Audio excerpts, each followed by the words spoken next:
তখন সে পূর্ণ একটি বয়স নিয়ে আসে।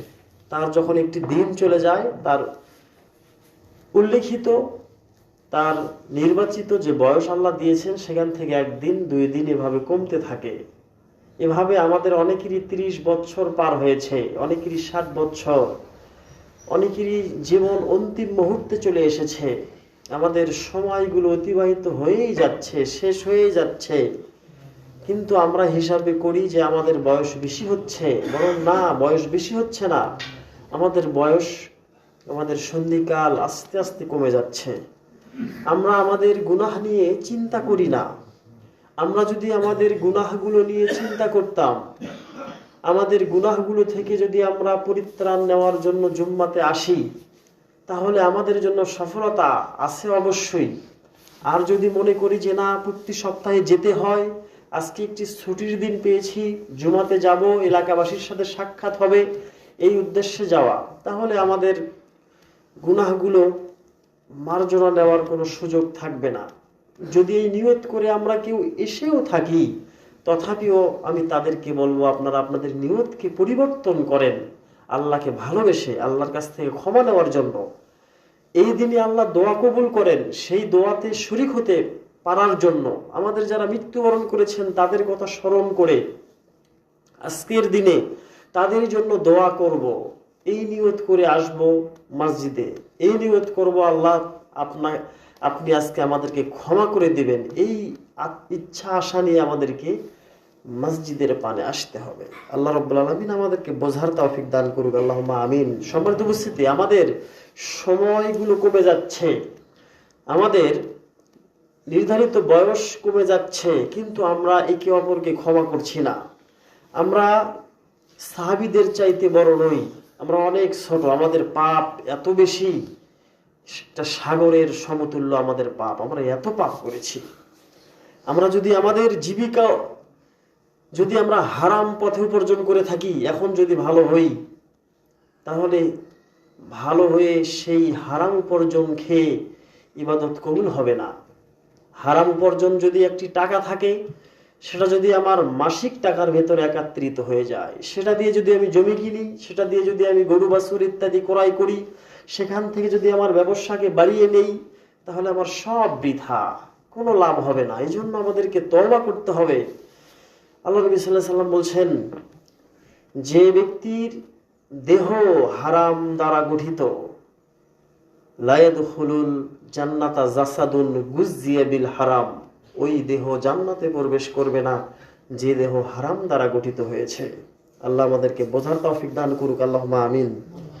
সম্মানিত উপস্থিতি, এই রকম আমরা ইতিপূর্বে ক্ষমা করে দেওয়ার সাহসিকতা, সৎ নিয়ত যদি আমাদের না থাকে, তাহলে আমাদের জীবন ব্যর্থ।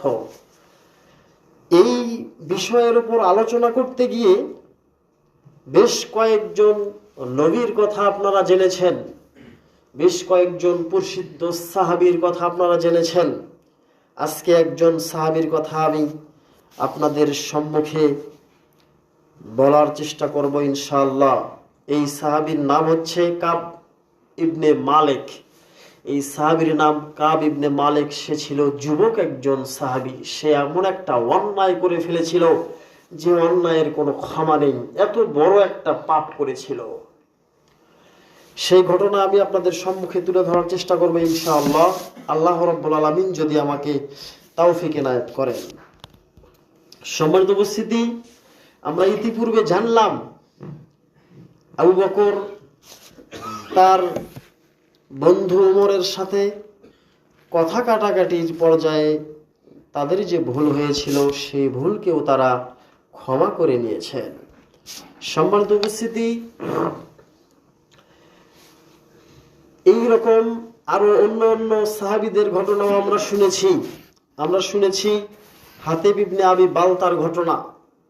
সে কিভাবে ওমরের বিষয়, আবু বকরের বিষয়কে ক্ষমা করে দিল। তাদের ভেতরে কি এক মহান অনুভবতা সৃষ্টি হয়েছিল যে কেউ যদি ভুল স্বীকার করে কারো কাছে, তাহলে সে তাড়াতাড়ি তাকে ক্ষমা করে দেয়। অনুরূপভাবে কাব ইবনে মালিক এমন একটি পাপ করেছিল, কাব ইবনে মালিক নবী মুহাম্মদ সাল্লাল্লাহু আলাইহি ওয়াসাল্লামের সাথে ওয়াদা খেলাপ করেছিল, যার জন্য আল্লাহ নবী তাকে আল্লাহর পক্ষ থেকে ওহীর মাধ্যমে তাকে এমন শাস্তি দিয়েছেন, যেই শাস্তির কথা অনেকেই জানেন, যারা জানেন না তাদের চোখ কপালে ওঠার মতো হবে। এমন একটি ঘটনা তার জীবনে ঘটে গিয়েছে। এই ঘটনাটি আপনি কোথায় পাবেন? আপনি সূরা তওবার 117 নম্বর আয়াত, 118 নম্বর আয়াতের তাফসীর অনলাইনে হোক, বাড়িতে যদি তাফসীর থাকে সেখান থেকে হোক, আপনি দেখে পড়তে পারবেন এবং বুঝতে পারবেন। আমি সংক্ষেপে বলার চেষ্টা করছি ইনশাআল্লাহ। তাবুক যুদ্ধ ছিল ইতিহাসের অন্যতম কষ্টকর একটা যুদ্ধ, তাবুকের যুদ্ধ। যে তাবুকের যুদ্ধ সাহাবীগণ তাদের সবকিছু দিয়ে দান করেছিল। সম্মানিত উপস্থিতি, বিশাল লম্বা হাদিস, আমি সংক্ষেপে বলার চেষ্টা করব। বাকিটা আপনারা যে কোনো মারফতে হোক, বই মাধ্যমে হোক, নেটের মাধ্যমে হোক, আপনারা জেনে নেবেন ইনশাআল্লাহ। সম্মানিত উপস্থিতি, কাব ইবনে মালিক সহ সবাইকে আল্লাহ নবী সাল্লাল্লাহু আলাইহি সাল্লাম মসজিদে নববীতে তলব করলেন। সালাতের পর বসে যুদ্ধের জন্য প্রস্তুতি নিচ্ছেন। আমাদেরকে তাবুকের প্রান্তে যেতে হবে, যেখানে লক্ষ লক্ষ কোটি কোটি অমুসলিমদের সাথে আমাদেরকে যুদ্ধ করতে হবে। এই কাব ইবনে মালিক রাদিয়াল্লাহু তাআলা আনহু তিনি বদরি সাহাবী ছিলেন। বদরি সাহাবী বোঝেন? বদরি সাহাবী হচ্ছে যারা বদর যুদ্ধে অংশগ্রহণ করেছিল, যাদেরকে আল্লাহ রাব্বুল আলামিন ক্ষমা করে দিয়েছিলেন। এই ক্ষমা প্রাপ্ত একজন সাহাবী তাবুক যুদ্ধে এসে অলসামির কারণে আল্লাহ নবীর রাগের পাত্র হলেন। তিনি তার জীবন বৃত্তান্ত তিনি হাদিসের ভেতরে বর্ণনা করেছেন। তিনি বলছেন, আল্লাহ নবী সাল্লাল্লাহু আলাইহি সাল্লাম মসজিদে নববীতে আমাদের সবাইকে ডাকলেন, ডেকে বললেন যে তাবুকের যুদ্ধের জন্য রওনা হয়ে যাও, প্রস্তুতি গ্রহণ করো। সবাই মাথা পেতে নিল, আমিও মাথা পেতে নিলাম। তাবুকের যুদ্ধে নবী সাল্লাল্লাহু আলাইহি সাল্লামের সাথে যাব। কিন্তু আমি যখন বাড়িতে আসলাম, আমার মনের ভেতরে একটা খটকা সৃষ্টি হলো। সবাইকে যুদ্ধে যেতে হবে, আমিও যাব, কিন্তু তাদের সাথে যাব না। যেহেতু আমার রাস্তা চেনা আছে, আমি যুবক মানুষ, নবী মুহাম্মদ সাল্লাল্লাহু আলাইহি সাল্লাম এবং তার সাহাবী সাথী সঙ্গীগণ যাবে, আমি একটু পরে যাব, 1-2 দিন পরে যাব। অনেক রাস্তা, 6 দিনের পথ। তো তিনি চিন্তা করলেন যে আমি কয়েকদিন পরেই আমি রওনা দিয়ে দেব। সম্মানিত উপস্থিতি, এবারে নবী করিম সাল্লাল্লাহু আলাইহি সাল্লাম সাহাবী দলবল নিয়ে, ঘোড়া এবং উট নিয়ে তারা তাবুকের প্রান্তে রওনা হলেন। কাব ইবনে মালিক রাদিয়াল্লাহু তাআলা আনহু মসজিদে নববীতে গিয়ে জোহরের সালাত আদায় করলেন। আদায় করে তিনি দেখছেন শুধুমাত্র শহরের ভেতরে, মদিনার শহরে যারা সবচাইতে বেশি বয়স্ক, হাঁটতে পারে না, খেজুরের ডালের উপর ভর করে তথা লাঠির উপর ভর করে মসজিদে আছে, এরকম 5-7 জন বয়স্ক ব্যক্তি ছাড়া তিনি কাউকে দেখতে পেলেন না। তার মানে সবাই তাবুকে চলে গেছে, শুধু কাব বিন মালিক একজন শক্তিশালী যুবক সাহাবী তিনি আছেন। তিনি ভাবলেন হয়তোবা তারা অমুক শহরের নিকটে গিয়েছে, আমি চেষ্টা করলে আরো 1 দিন পরে হলেও তাদের সাথে সাক্ষাৎ করতে পারবো, কেননা আমার সুন্দর উট রয়েছে। আর কাব বিন মালিক তিনি এই তাবুকের যুদ্ধে যাওয়ার জন্য আগে থেকে একটা উট কিনেছিলেন, বলেন সুবহানাল্লাহ। তার ইচ্ছা ছিল, কিন্তু শয়তানে মনের ভেতরে কুমন্ত্রণা দিয়েছে, অলসামি ভাব এসেছে যে আমি 2 দিন পরে হলেও যে তেজি জন্তু আমি কিনেছি সেটাতে আমি নবী সাল্লাল্লাহু আলাইহি সাল্লামের সাথে সাক্ষাৎ করতে পারবো। এভাবে 4 দিন চলে গেল, কাব ইবনে মালিক যুদ্ধে আর গেলেন না। সবাই যুদ্ধ করলেন, যুদ্ধ থেকে ফিরে এসলো, বিজয় চলে আসলো। এবারে আল্লাহ নবী সাল্লাল্লাহু আলাইহি সাল্লাম মসজিদে নববীতে প্রবেশ করেই সালাতের পরে সবাইকে নিয়ে বসলেন। যে এখানে আরো কিছু কথা আছে, আমি কিন্তু আগেই বলছি, হাদিসটা সংক্ষেপ করলাম। আল্লাহ নবী সাল্লাল্লাহু আলাইহি সাল্লাম ওইখানেও তাবুকের প্রান্তে গিয়েও বলছেন যে আমার সেই কাব ইবনে মালিক কোথায়, সে এখনো আসলো না কেন, তাকে কিসে বাধা দিল? সাহাবীগণ বললেন যে রাসূলুল্লাহ আসবে। এরপরও কিছু ব্যক্তি থাকে না, ওই যে একটু খোসা মারা কথা বলে থাকে, বলছে যে তাদের বিভিন্ন সমস্যা ইত্যাদি কথা। আবু যার গিফারী রাদিয়াল্লাহু তাআলা আনহু তিনি বলছেন, এই তোমরা এত বদ কথা কেন বলছো? তিনি একজন বদরি সাহাবী, তিনি এরকম হতেই পারে না। অর্থাৎ তার সম্বন্ধে তোমরা ভুল কোনো ব্যাখ্যা নবী সাল্লাল্লাহু আলাইহি সাল্লামের সামনে দিও না। যুদ্ধ শেষে ফিরে আসলো, মসজিদে নববীতে বসে আছেন নবী করিম সাল্লাল্লাহু আলাইহি সাল্লাম। এবারে যেই ব্যক্তিগণ বয়স্কতার অজুহাতে বা আরো যারা ছিল অনেকেই যায়নি মদিনার শহরে, যেটা আমি বললাম, বেশ কয়েকজন মুরব্বী বয়স্ক ব্যক্তি তারা শুধু তাবুকের যুদ্ধে যেতে পারেনি, কিন্তু অন্য গ্রামের লোক তারাও সাহাবী ছিলেন, তারাও নবী সাল্লাল্লাহু আলাইহি সাল্লামের যুদ্ধে যায়নি, বিভিন্ন অজুহাত দেখিয়ে তারা যায়নি আর কি। নবী সাল্লাল্লাহু আলাইহি সাল্লামের সাথে সবাই সাক্ষাৎ করলেন, এই কথা ছড়িয়ে পড়লো যে নবী সাল্লাল্লাহু আলাইহি সাল্লাম তাবুকের প্রান্ত থেকে বিজয় লাভ করে এসেছেন। যারা যারা ওজর দেখিয়েছিল তারা সবাই নবী সাল্লাল্লাহু আলাইহি সাল্লামের সাথে সাক্ষাৎ করলো এবং তাদের ওজরগুলো পেশ করলো। ইয়া রাসূলুল্লাহ, আমার না বেডির বাড়িতে যাওয়ার কথা ছিল, ইত্যাদি ইত্যাদি বিভিন্ন অজুহাত তো বোঝেন, মানুষের হাত তিনটা, তারই একটা দিছে।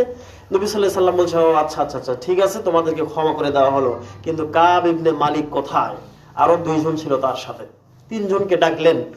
এই তিনজন এই চিন্তা করে মসজিদে নববীতে নবী সাল্লাল্লাহু আলাইহি সাল্লামের সামনে বসার আগেই চিন্তা করেছেন যে আমরাও মুহাম্মদ সাল্লাল্লাহু আলাইহি সাল্লামের কাছে গিয়ে এই মিথ্যা অজুহাত দিয়ে বেঁচে আসব। কিন্তু কাব ইবনে মালিক রাদিয়াল্লাহু তাআলা আনহু আরো দুইজন সাথী, তারা হকের ওপর একেবারে দৃঢ় থাকলেন। তারা নবী সাল্লাল্লাহু আলাইহি সাল্লামের সামনে বসলেন মিথ্যা কথা বলার জন্য, কিন্তু গিয়ে বলছেন যে রাসূলুল্লাহ, আমার অলসমির কারণেই আমি যেতে পারিনি, আপনি আমাকে ক্ষমা করে দিন। নবী সাল্লাল্লাহু আলাইহি সাল্লাম রাগে অগ্নিশর্মা হয়ে গেলেন, সাথে সাথে বললেন, তোমার বিষয়ে পরে সিদ্ধান্ত নেওয়া হবে, এখন তোমরা আমার সামনে থেকে চলে যাও।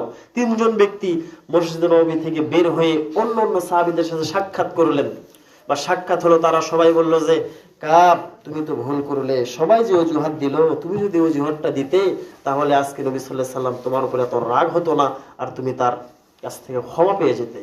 কিন্তু কাব বলছেন যে, সে আমার বন্ধু সাথীগণ, শোনো, আমি ওখানে গিয়েছিলাম অজুহাত দেওয়ার কথা বলে, কিন্তু আমি পারিনি, আমাকে সত্যটাই বলতে হয়েছে।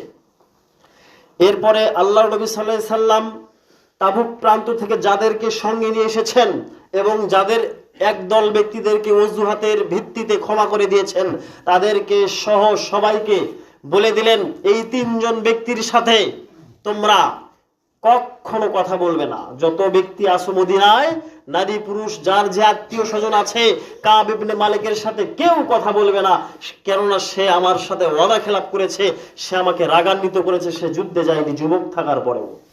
তাহলে চিন্তা করে দেখেন, কাব ইবনে মালিক রাদিয়াল্লাহু তাআলা আনহু কত বড় অন্যায় করেছিলেন, নবীর সাথে ওয়াদা খেলাফ করেছেন, যার জন্য আল্লাহ নবী সাল্লাল্লাহু আলাইহি সাল্লাম এত রাগান্বিত হয়েছেন। রাগান্বিত হওয়ার কারণ, এই রকম একজন যুবক ব্যক্তি যদি যুদ্ধে থাকতো তাহলে আরো আগে বিজয় লাভ হতো ইত্যাদি। তো এই তিনজন ব্যক্তি হাটে বাজারে যায়, মাঠে ঘাটে যায়, কিন্তু যার সাথেই সাক্ষাৎ হয় কেউ এই তিন ব্যক্তির সাথে কথা বলে না, বিশেষ করে কাব এর সাথে। কাব ছিল এই তিনজনের ভিতরে সবচেয়ে শক্তিশালী, এই জন্য কাব বিন মালিকের সাথে কেউ কথা বলে না। এমনকি কাব রাদিয়াল্লাহু তাআলা আনহু বর্ণনা করেছেন, তিনি বলেন, আমি যখন বাজারে যাই, বাজারে গিয়ে যখন আমি কোনো জিনিস ক্রয় করি করার সাথে দোকানদারকে বলি এটা আমাকে দাও, সে আমার সাথে কথা বলে না, আমাকে কোনো জিনিস দেয় না, আমি নিতেও পারি না। রাস্তাঘাটে যার সাথে আমি সাক্ষাৎ হয় তাকে আমি একেবারে নিজের আগ্রহে আমি তাকে সালাম দেই, হাত এগিয়ে দেই, আমার সাথে হাতও আগায় না, কেউ কথার উত্তর দেয় না। তাহলে চিন্তা করেন কত কঠিন অবস্থা। আপনি আপনার মাস্তা গ্রামকে চিন্তা করে দেখেন, আপনার সাথে যদি গ্রামের কোনো ব্যক্তি কথা না বলে আপনাকে কত অসহায় লাগবে। সেখানে পুরো মদিনা শহরের কোনো ব্যক্তি কেউ তার সাথে কথা বলে না। একজন অপরাধী ব্যক্তি, সে একটা অন্যায় করে অপরাধী হয়েছে, কিন্তু কেউ তার সাথে কথা বলে না। গ্রাম থেকেও হয়তো বা নিষেধ করা আছে, তার সাথে কেউ কথা বলবেন না, উদাহরণ দিচ্ছি। কিন্তু ওই ব্যক্তির যারা আত্মীয় তারা কিন্তু চুরি করে হলেও তার সাথে কথা বলবে। এখন তো ফোনের যুগ, ফোনে হলেও কথা বলবে, তার সাথে কথা বলতেই হবে। কিন্তু নবী সাল্লাল্লাহু আলাইহি সাল্লামের কথা সবাই মেনে নিয়েছে, কেননা তাকে ভালোবাসতে হবে।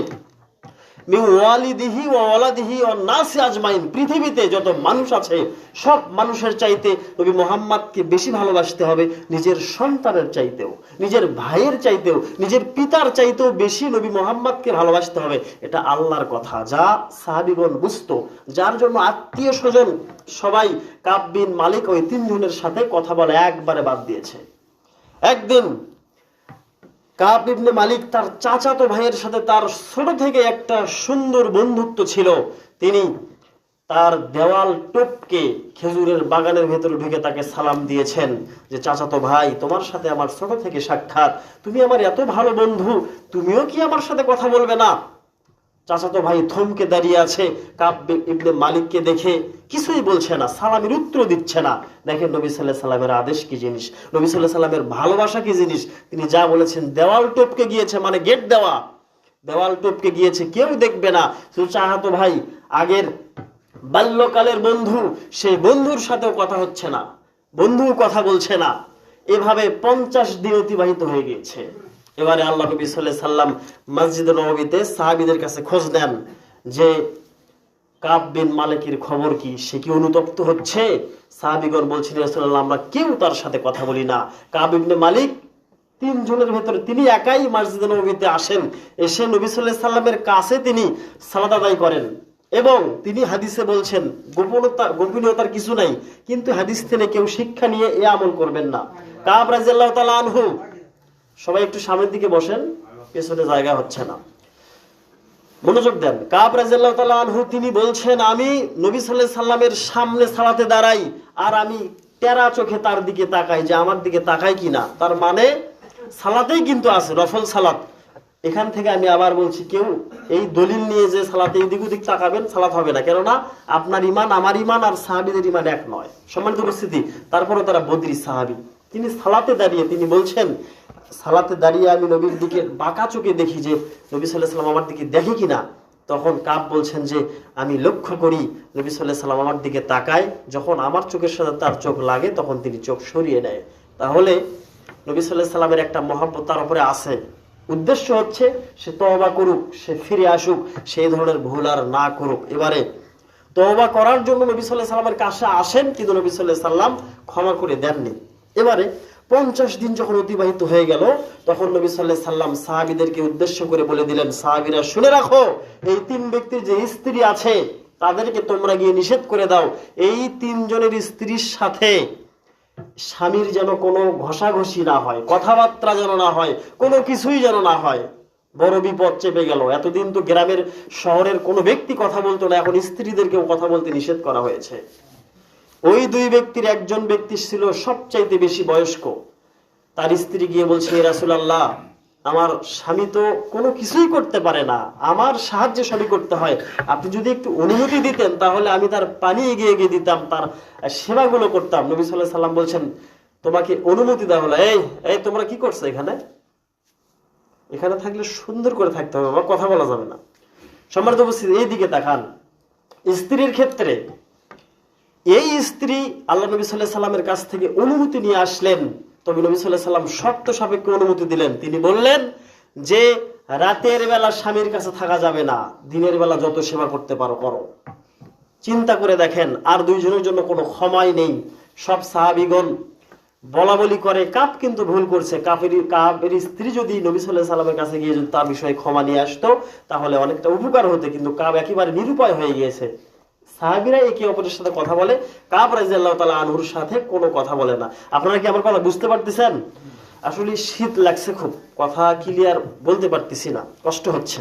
এরপরও সংক্ষেপ করি আরো। সম্মানিত উপস্থিতি, এবারে কাব রাদিয়াল্লাহু তাআলা আনহুর স্ত্রীর সাথে কথা হয় না। এভাবে 3টি মাস কেটে যায়। কয় মাস? 3 মাস গ্রামবাসী শহরবাসী কারোর সাথে কথা নাই। ভুল, আল্লাহ নবী সাল্লাল্লাহু আলাইহি সাল্লামের সাথে ওয়াদা খেলাপ করেছে। তাহলে আপনি এখন আপনার অন্তরকে প্রশ্ন করেন, আপনি আপনার গ্রামবাসীর সাথে কেন কথা বলেন না? আপনি আপনার গ্রামবাসী অন্য ভাই বোনদেরকে, অন্য প্রতিবেশীকে, অন্য ব্যক্তিদেরকে, যার সাথে ছোট্ট থেকে আপনার বন্ধুত্ব ছিল, তার সাথে আপনি এখন কেন কথা বলেন না? সে সালাম দিলে আপনি সালামের প্রতি উত্তর কেন করেন না? আপনি কেন তাকে সালাম দেন না? আপনি কেন তাকে দাওয়াত দেন না? সম্মানিত উপস্থিতি, গতকাল একটি ঘটনা পড়লাম। নবী করিম সাল্লাল্লাহু আলাইহি সাল্লাম বলছেন, তোমাদেরকে ওসিয়ত করে বলছি, নসিহত দিচ্ছি, তোমাদের বাড়িতে যেন অন্য কোনো ব্যক্তি দাওয়াত না খায়। অন্য কোনো ব্যক্তি যেন দাওয়াত না খায়। দাওয়াত খাবে যারা আল্লাহওয়ালা ব্যক্তি। হুজুরের কথা কিন্তু বলিনি, ফির অন্যটা বুঝেন না। হানাফিরা তাই বলতো আর হুজুররা দাওয়াত খেত, তা বলছি না। আল্লাহ নবী সাল্লাল্লাহু আলাইহি সাল্লাম বলছেন, যারা আল্লাহওয়ালা ব্যক্তি তারাই তোমার বাড়িতে আহার গ্রহণ করবে, অন্য কেউ যেন তোমার বাড়িতে আহার গ্রহণ না করে। কেননা তাকে আহার করিয়ে তোমার শুধু ক্ষতি, কোনো লাভ হবে না, সে কোনোদিন তোমার জন্য বরকতের দোয়া করবে না। আর তোমার এই সম্পদ বরকতবান কোনো ব্যক্তির পেটে যাবে না, যার দ্বারা তোমার সংসারে উন্নতি হবে। তাহলে সামনে আমাদের 31st নাইট, এই দিনকে কেন্দ্র করে আর 16 ডিসেম্বরের পর থেকে সারা বাংলাদেশের যুবক যুবতীরা যেভাবে মেতে উঠেছে, এখানে পিকনিক, এখানে আলোচনা, এটা ইত্যাদি বিভিন্ন অনুষ্ঠান। আপনি একজন দায়িত্বশীল টাকাওয়ালা ব্যক্তি, আপনি সেখানে টাকা দান করছেন। আপনার কাছে চাঁদা নেওয়ার জন্য আসছে, চাঁদাই বলেন আর পিকনিকের হাদিয়াই বলেন, আসছে, আপনি দিচ্ছেন। 31st নাইট উপলক্ষে আয়োজন করা হবে, সেখানে আপনার কাছ থেকে টাকা যাচ্ছে, আপনি বড় প্রবাসী, আপনি অনেক টাকা দিয়ে থাকেন, আপনি সেখানে 500 1000 যেটাই দেন, আল্লাহর কাছে আপনাকে জবাবদিহি করতে হবে অবশ্যই। হুজুর থাক, এগুলো কথা আমরা জানি, তারপরেও দেই। দুনিয়াতে আমার সম্মানের দরকার আছে হুজুর, সম্মান ছাড়া হবে না। এই সম্মান আপনাকে কবরে নিয়ে গিয়ে বিপদে ফেলে দেবে। খুব ভালোভাবে মাথায় রাখার চেষ্টা করেন। সম্মানিত উপস্থিতি, যে কথা বলতে চাচ্ছিলাম, তাহলে আপনি গ্রামবাসী, আপনি যদি পরস্পরের সাথে কথা না বলেন তাহলে কেমন হয়ে যায়। আর আপনি এই হাদিসটাকে, কাব ইবনে মালিকের ঘটনাকে নিজের প্রতি একটু লাগান। একজন ব্যক্তি, গ্রামবাসী যদি একজন ব্যক্তির সাথে 3 মাসে কোনো কথা না বলে, আত্মীয় স্বজন যদি কথা না বলে, তাহলে আপনার কোন অবস্থা হবে। এমন কি নবী সাল্লাল্লাহু আলাইহি সাল্লামের হাদিসকে ফলো করেন। নবী সাল্লাল্লাহু আলাইহি সাল্লাম বলছেন, এই 3 ব্যক্তির স্ত্রীর সাথে রাতের বেলা থাকা নিষেধ, ঘষাঘষি নিষেধ, হাদিসে স্পষ্ট ভাবে এসেছে। সম্মানিত উপস্থিতি, তাহলে কি অবস্থা হবে আপনারা আমার একবার চিন্তা করে দেখেন। একজন অপরাধী যদি অপরাধ করে থাকে, সে অপরাধ এর জন্য সে হয়তো বা কথা বলে না, বা তিনি তখন বুঝতে পারেন যে সে কত বড় অপরাধী। কাব বিন মালিকের কথা একবার চিন্তা করে দেখেন। সে একটা অন্যায় করেছে, ক্ষমা নেওয়ার জন্য এত চেষ্টা করছে, ক্ষমা করা হচ্ছে না। নবী সাল্লাল্লাহু আলাইহি সাল্লাম ক্ষমা করছেন না। তিনি সেই মদিনার বুকে বিশাল এক বড় পাহাড়ের উপর উঠে ওখানে গিয়ে সেজদায় পড়ে আল্লাহর কাছে বলছেন, আল্লাহ, আমি ততক্ষণ পর্যন্ত, আজকে আমি সেজদা থেকে মাথা উঠাবো না যতক্ষণ পর্যন্ত না আপনি ফয়সালা দিবেন নবীর উপরে যে কাব বিন মালিক তওবা করেছে, তার তওবা কবুল না হওয়া পর্যন্ত আজকে আমি সেজদা থেকে মাথা উঠাবো না। এই বলে তিনি আল্লাহু আকবার বলে সেই পাহাড়ের উপরে সেজদায় পড়ে গেলেন এবং আল্লাহর কাছে শুধু ইস্তেগফার পাঠ করছেন, দোয়া করছেন, আল্লাহ তুমি আমাকে ক্ষমা করে দাও, তুমি ছাড়া ক্ষমাকারী আর কেউ নেই। সুবহানাল্লাহ বলেন। আল্লাহ রাব্বুল আলামিন সূরা তওবার 117 নম্বর আয়াত, 18 নম্বর আয়াতে আল্লাহ রাব্বুল আলামিন 3 ব্যক্তির ক্ষেত্রে ডাইরেক্ট আয়াত নাজিল করে জানিয়ে দিলেন নবীকে, হে নবী, এই 3 জনের ক্ষমাকে যদি সারা দুনিয়ায় ভাগ করে দেওয়া যায় তবুও মানুষের কাছে পরিপূর্ণ হয়ে যাবে। এত ভাবে তারা তওবা করেছে, তাদেরকে ক্ষমা করে দেওয়া হোক। এবং যারা ওই দিন তোমার কাছে অজুহাত দিয়েছিল, মিথ্যা বাহানা দিয়েছিল, তাদের বিষয়ে পরে ফয়সালা দেওয়া হবে। কোরআনের আয়াত নাজিল হয়ে গেল কাব বিন মালিকের ক্ষেত্রে। কেমন তওবা করেছে। আমার সাথে আপনি কথা বলেন না, আপনি কতদিন আল্লাহকে বলেছেন, আল্লাহ যেটাই হয়েছে ভুল বোঝাবুঝি, আল্লাহ তুমি আমাকে ক্ষমা করে দাও, আমি যেন আমার ভাইয়ের সাথে কথা বলতে পারি, আমি যেন আমার পড়শির সাথে কথা বলতে পারি। এই ক্ষণস্থায়ী জীবনে কয়দিন আমরা বাঁচবো, আমাদেরকে চলে যেতে হবে। কে জানে কে আগে যায় কে পরে যায়, আল্লাহু আলাম, তিনি ভালো জানেন। কিন্তু আমরা এমন এই দুনিয়া পেয়েছি, এই দুনিয়া আমরা ছাড়তে রাজি নই। মনে করি যে আমরা দীর্ঘকাল এই দুনিয়াতে আমরা থাকবো, ফেরাউনের মতো রাজত্ব করব, যার জন্য আমি একাই 100, কারোর সাথে কোনো আমার তোয়াক্কা নেই, আমাকে কারোর সাথে কথা বলতে হবে না, মানুষই আমার সাথে কথা বলবে। নবী সাল্লাল্লাহু আলাইহি সাল্লাম এর সাহাবীদের ভিতরে থেকে আপনি কি শিক্ষা নিলেন? নবী সাল্লাল্লাহু আলাইহি সাল্লাম ওই যে খেজুর গাছের বিষয়ে, পরাগায়ন বিষয়ে যে হাদিসটা আপনারা গততে শুনেছেন, তাহলে তিনি নিজে ক্ষমা চাইলেন। আপনি কি নবীর চাইতে বড় হয়ে গেলেন? আপনি কি সাহাবীর চাইতে বড় হয়ে গেলেন? আপনার তওবা কি কাব বিন মালিকের মতো? এর পরেও আপনি কেন বোঝেন না? আপনি কেন বোঝেন না যে আপনাকে আমাকে অবশ্যই মরতে হবে? মরার আগে যদি আমি ক্ষমা নিতে না পারি, জানাজায় দাঁড়িয়ে যদি আমি বলি এই এলাকার অমুক ব্যক্তি ইন্তিকাল করেছে, যা কিছু হয়েছে ভুল বোঝাবুঝি, মানুষ মাত্রই ভুল হতে পারে, আপনারা সবাই ক্ষমা করে দেন। সবাই আমরা বললাম লাব্বাইক, ঠিক আছে আমরা ক্ষমা করে দিলাম, আল্লাহ তাকে জান্নাতবাসী করুক। কিন্তু ওই ব্যক্তির সাথে মনে একদিন আঘাত দিয়েছিল, সে আঘাতের কথা যখনই ওই ধরনের কোনো কর্মকাণ্ড সে দেখবে, আর আঘাতের কথা মনে হবে, সেই মৃত্যু ব্যক্তির কথা মনে হবে, আর মনে মনে আঘাত পাবে যে ব্যক্তিটা মরে গেছে, আল্লাহ আমার সাথে এই অত্যাচার করেছিল, আমার সাথে এটা করেছিল, কবরে আযাব বৃদ্ধি হতে থাকবে, বাঁচার কোনো পথ নেই। জানাজার মাঠে যতই ক্ষমা করে দিক, অন্তরের ব্যথা সহজে যায় না। অন্তরের ব্যথা তখনই যায় যখন তার সাথে সাক্ষাতে কথা বলা হয়, যখন তাকে বলা হয় আমার ভুল হয়েছে, ক্ষমা করে দেওয়া হোক।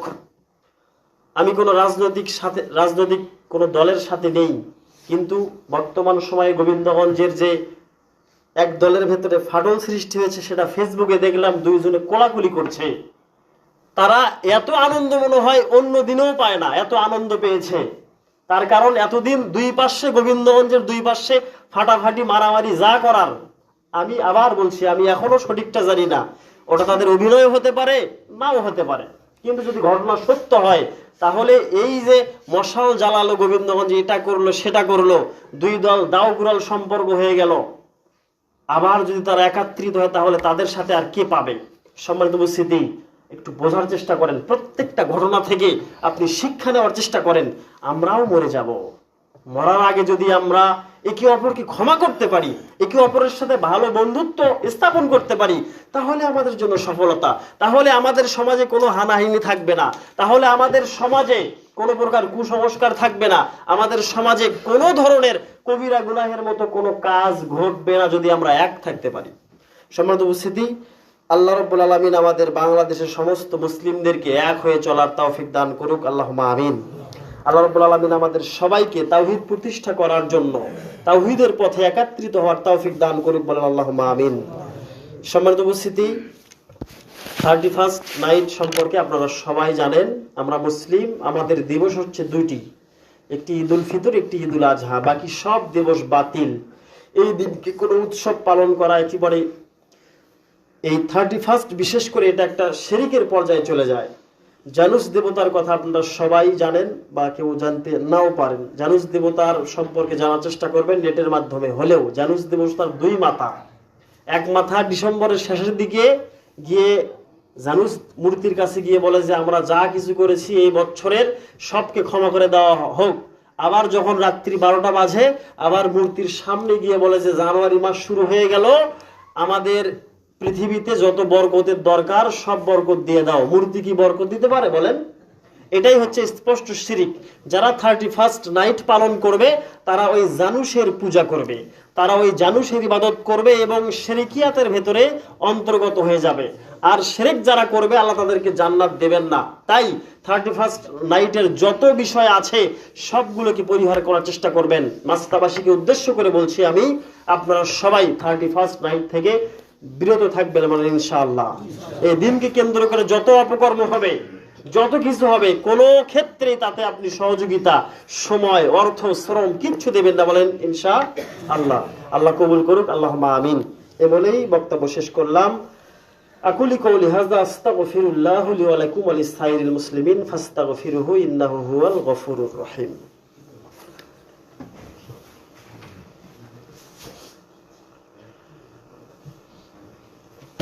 আলহামদুলিল্লাহি রাব্বিল আলামিন ওয়াল আখিবাতুল লিল মুত্তাকিন ওয়াস সালাতু ওয়াস সালামু আলা খায়রি খালকিহি মুহাম্মাদিন ওয়া আলিহি ওয়া সাহবিহি আজমাইন। রব্বানা যালামনা আনফুসানা ওয়া ইল্লাম তাগফির লানা ওয়া তারহামনা লানাকুনান্না মিনাল খাসিরিন। সম্মানিত উপস্থিতি, সালাতের পরে, সুন্নতের পরে আমি আপনাদেরকে অনুরোধ করব, আপনারা সবাই থাকবেন। আপনাদের সাথে আমাদের এলাকার ঐতিহ্যবাহী একটি প্রোগ্রাম নেওয়া হয়েছে, যা আপনারা জানেন। তো এটাকে সাফল্যমণ্ডিত করতে আমাদের যা কিছু করা দরকার আমাদের সবাইকে করতে হবে, বলেন ইনশাআল্লাহ। পারবেন ইনশাআল্লাহ সাফল্যমণ্ডিত করতে? আল্লাহ কবুল করা পর্যন্ত আমরা সার্বিকভাবে যত সহযোগিতা করা দরকার যেভাবেই হোক করব, বলেন ইনশাআল্লাহ। সম্মানিত উপস্থিতি,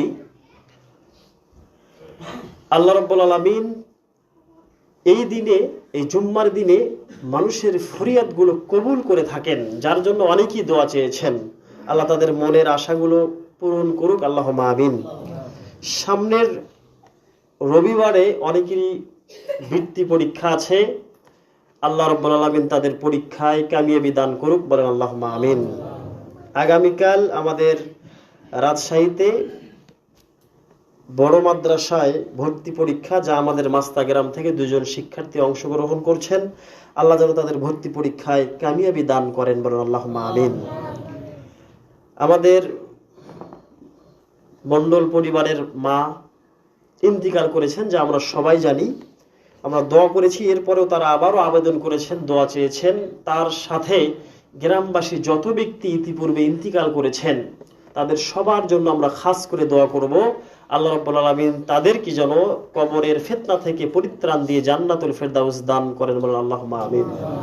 আমার সাথে বলেন আল্লাহুম্মা গফির লাহুম ওয়ারহামহুম ওয়া বারিক লাহুম ফীমা রাযাকতাহুম ওয়া আদখিলহুমুল জান্নাতা ওয়া আইযহুম মিন আযাবিল কবর ওয়া মিন আযাবিন নার।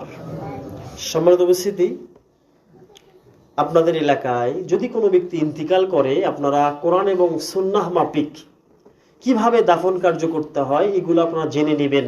বিশেষ করে আমাদের সেই সবচাইতে প্রসিদ্ধ একটি কিতাব সালাতুর রাসূল বইটি সংগ্রহ করবেন, সেটা অধ্যয়ন করবেন, সেই অনুযায়ী জীবন পরিচালনা করার চেষ্টা করবেন। আল্লাহ অবশ্যই জান্নাত দেবেন, কেননা এখানে সহিহ সুন্নাহ ভিত্তিক ফায়সালা, বিশেষ করে মাসলাগুলো দেওয়া আছে। আল্লাহ পাক আমাদেরকে বোঝার তৌফিক দান করুক, আল্লাহুম্মা আমিন।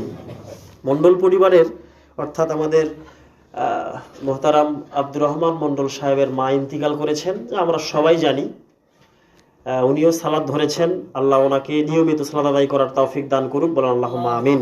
সম্মানিত উপস্থিতি, এনাদের মা যখন ইন্তিকাল করলেন তখন সবাই ফোন দেয়, ওনারাও দিয়েছেন যে কিভাবে কি করতে হবে।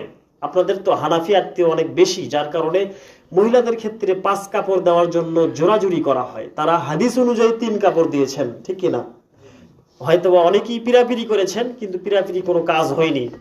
তাদের কথা স্মরণ করে তারা একটা মণ্ডল পরিবার হানাফি দিয়ে ভরপুর, এর পরেও তারা 3 কাপড়ের সহিত মৃত্যুকে কাফন পরিয়েছেন।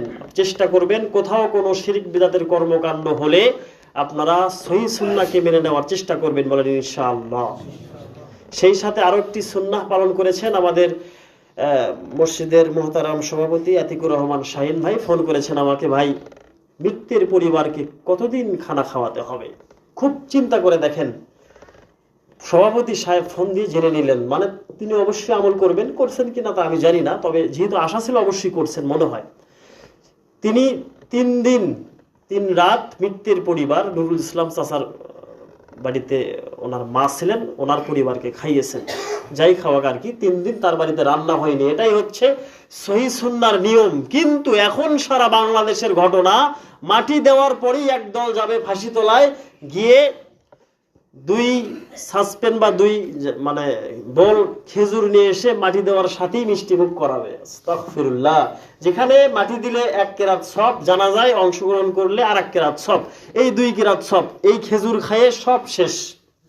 এবার হলো কি, আমি বারবার বলে থাকি, প্রত্যেক মৃত্যুর ক্ষেত্রে বলে থাকি যে মৃত্যু ব্যক্তিকে দাফন কার্য শেষ হওয়ার পরে তার নিকটীয় ব্যক্তিদেরকে 2 থেকে 2.5 ঘন্টা ওখানে অবস্থান করে মৃত্যু ব্যক্তির জন্য দোয়া করতে হবে। এবং আমাদের এলাকায় এবং বাইরের এলাকা তো হয়, এই তাড়াতাড়ি আসেন, কবরটা ছেড়ে দেন, তাড়াতাড়ি কাজ সারেন, কবর ছেড়ে দিতে হবে, কবরকে একা রাখতে হবে। কবরকে একা রাখলেন আরো বিপদে রেখে আসলেন। নবী সাল্লাল্লাহু আলাইহি ওয়াসাল্লাম বলছেন, ইস্তাগফিরু লিআখিকুম, তোমরা তোমার মৃত্যু ভাইয়ের জন্য ক্ষমা প্রার্থনা করো। তাহলে ক্ষমা প্রার্থনা না করে কবর ছেড়ে আসলাম, ওখানে ওই ব্যক্তি মুনকার নাকিরকে দেখে তো এমনি ভয় পাবে, আরো ভয় পাবে। যখন ইস্তিগফার পাঠ করা হবে তখন ওই ব্যক্তির সাহস হবে যে না, আমার সাথে দোয়া আছে, দোয়াগুলো বারবার আসছে, তার প্রশ্ন সহজ হয়ে যাবে। সম্মানিত উপস্থিতি, তা না করে আমরা কি করি? উল্টো কাজ করি। এটা আপনারা প্রচার করার চেষ্টা করবেন, যেখানে যাবেন কবরের পাশে থাকার চেষ্টা করবেন। আমাদের আহলে হাদিস ব্যক্তিরাও মানে মানুষ ইন্তিকাল করলে তারা তো শোকাহত হয়ে যায়, কিচ্ছু বুঝতে পারে না, যাই যেটা বলে সেটাই শোনে। অনেককে দেখেছি কবর ছেড়ে চলে আসে, বলছে যে আসেন, এখন মা মারা গিয়েছে, বাবা মারা গিয়েছে, না যেতে হবে, মনে হয় যেতেই হবে, যার জন্য যায়। কিন্তু তা নয়, সেখানে উত্তম হচ্ছে সেখানে দোয়া পাঠ করা। আল্লাহ রাব্বুল আলামিন আমাদেরকে বোঝার তৌফিক দান করুক, আল্লাহুম্মা আমিন। ওইখানে কবর ছাড়ে আসতে হবে কেন? বাড়িতে এসে মজলিসের আয়োজন করতে হবে। যে আমার তো সম্পদ নাই, কি দিয়ে মজলিস করবো, চিন্তা কেন করেন? গ্রাম থেকে টাকা তুলে দেবো, তারপরেও হাড়ি বৈঠক হবে, হাড়ি খানা হবে, খাওয়া একটা হবেই। কিন্তু ব্যক্তিটি তাদের কথা বলছি না, অন্য ব্যক্তিটি গরিব ছিল, চিকিৎসার অভাবে ভালোভাবে ঔষধ খাইতে পারেনি, ওই সময় এই জনদরদি ব্যক্তিরা কই গিয়েছিল? সবাই তো 100 করে টাকা তুলে 5,000 টাকা ওই ব্যক্তিকে দিলে তার আত্মাটা শান্তি পেত বেঁচে থাকা অবস্থায়। তা না করে মরণের ওপর মরণ, আবার মরণ, দেও মজলিস, এটা সেটা ইত্যাদি। হুজুররা তো আছেই, পকেট গরম হবে, বাড়ি কি একটা পাবে, বাড়ি চলে যাবে ইত্যাদি অনেক কাহিনী। আপনারা আপনাদের সমাজ থেকে শিরক বিদআতকে দূর করার জন্য সর্বদাই চেষ্টা করবেন, বলেন ইনশাআল্লাহ। কখনো কারো গীবত করবেন না, বলেন ইনশাআল্লাহ। ভালো কাজ হচ্ছে, সবাই সহযোগিতা করবেন, বলেন ইনশাআল্লাহ। আল্লাহ কবুল করুক, আল্লাহুম্মা আমিন। আল্লাহুম্মা সাল্লি আলা মুহাম্মাদিন ওয়া আলা আলি মুহাম্মাদিন কামা সাল্লাইতা আলা ইব্রাহিম ওয়া আলা আলি ইব্রাহিম ইন্নাকা হামিদুম মাজিদ। আল্লাহুম্মা বারিক আলা মুহাম্মাদিন ওয়া আলা আলি মুহাম্মাদিন কামা বারাকতা আলা ইব্রাহিম ওয়া আলা আলি ইব্রাহিম ইন্নাকা হামিদুম মাজিদ। রব্বানা তাকাব্বাল মিন্না ইন্নাকা আনতাস সামিউল আলিম।